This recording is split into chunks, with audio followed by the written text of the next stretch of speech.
কষ্টের গহীনে লেবুখালী জনপদ। কালিন্দী নদীর পাড়ে লেবুখালী গ্রাম।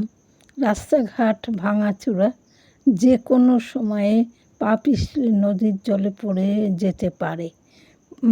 নারকেল পাতা ও তাল পাতা দিয়ে ঘরের চাল ছাওয়া, বৃষ্টিতে ভিজে ভিজে রোদে পুড়ে পাতাগুলো নষ্ট হয়ে গেছে। গরিব মানুষ মাছ ধরে খুব কম পয়সায় মহাজন নিয়ে নেয়।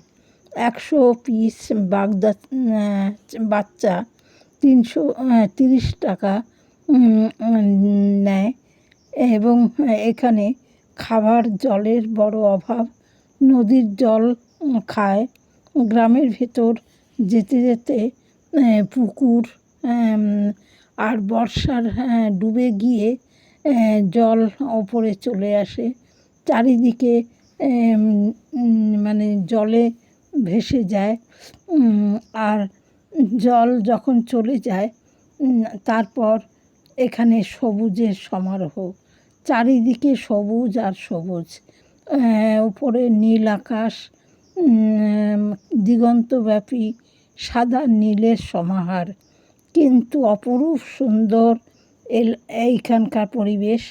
মনে হয় যেন না খেয়ে এখানে বসে থাকি, এত সুন্দর এখানকার দৃশ্যগুলো।